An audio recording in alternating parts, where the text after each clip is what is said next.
Hello everyone, this is Bradley. This is the introduction episode of this free beginner series on Blender geometry nodes. Let's firstly talk about what it is and why you may want to learn geometry nodes. Geometry nodes is meant to replace the modifier system in Blender as a part of the Everything Nodes project. Starting in 5.0, the replacement process has already begun. When you add certain modifiers, such as the array modifier, in the geometry nodes editor, you will find the large node tree used to build this function. Does that mean you need to learn geometry nodes to use it? No, absolutely not.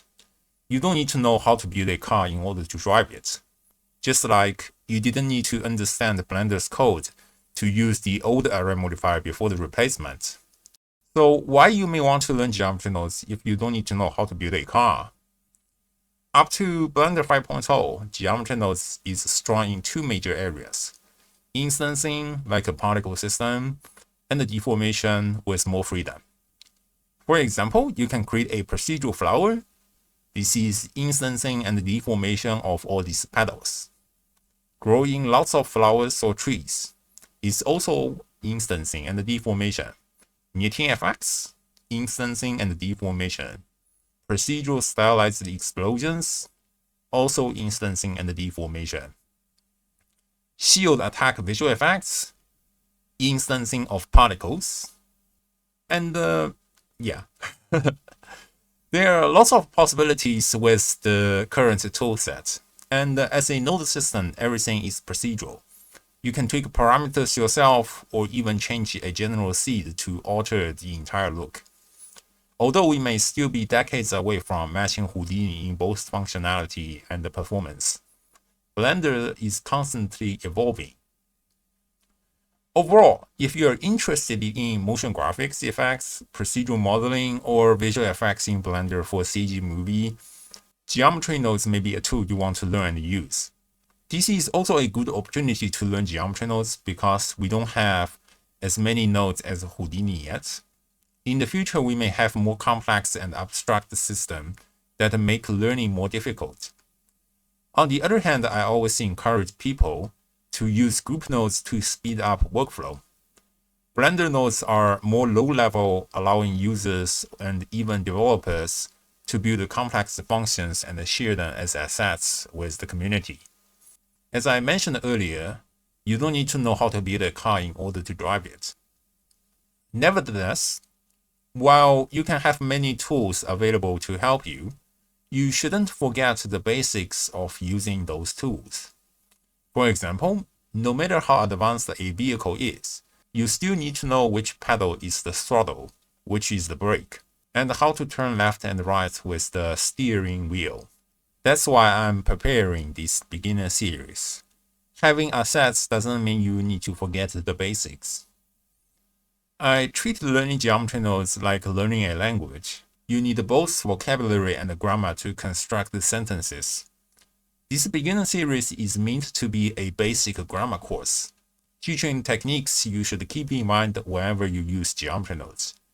Therefore, we probably won't do anything fancy, or at least most of the time we won't. I believe you have experience learning a second language in school, and you know how painful it is. But I believe it will be useful here. The basic titles and the topics are listed in this text box. They are subject to change, but you can get a rough idea of what we will cover. However, here's another question. Why should you not learn geometry nodes? There's an interesting video by Andrew Price about why you should not learn geometry nodes. And he makes some fair points. Things may look fancy online, but what you don't see are the billions of nodes and the brute force setups behind them. It's not an easy system to jump into, especially if you don't already know Blender basics. For example, I've been asked questions like, why does my layout look different from yours? In fact, if you click a different workspace at the top, you already get a different layout. And the layouts are highly customizable. Obviously, we have different preferences. When I'm teaching writing, I don't care whether you use your left hand or right hand to write. Another common question is, how do you animate it? How do you make a keyframe? You just right-click and choose insert keyframe. Some people don't know how to pan in the viewport. Others don't know how to delete an object. This sounds to be joking, but these are also very real. These are very basic Blender or general 3D software skills. They are not geometry nodes topics, so I won't discuss them much. You may think I'm joking, but I'm very serious. This is a beginner series for Blender geometry nodes, but it's not for Blender beginners. And I won't be able to cover every basic detail because many actions happen subconsciously. If you're completely new to Blender, please find a real beginner series for Blender before learning geometry nodes. For example, Andrew Price starts by teaching how to install Blender. There are many other options online, or perhaps you already have experiences with other 3D software. I don't care how you do it, but learning Blender basics will help you follow tutorials better in all cases. Just like watching this beginner series will help you understand the geometry nodes in all cases as well. Another misconception is that people think they need to be good at math to use geometry nodes. That's very wrong. The most difficult calculations are already built into the nodes. That's why you have all these disgusting codes in Blender repository. Most of the time, you only need to worry about addition, subtraction, multiplication, and division. And the computer does the calculations for you. You know, computers are very fast and can handle complex math instantly.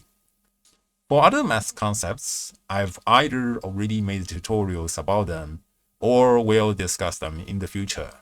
So you don't need to be afraid of this system. It's more about logical thinking than mathematics. I hope you enjoyed this video. I will probably see you in the first episode about the workspace and node editor. Bye bye.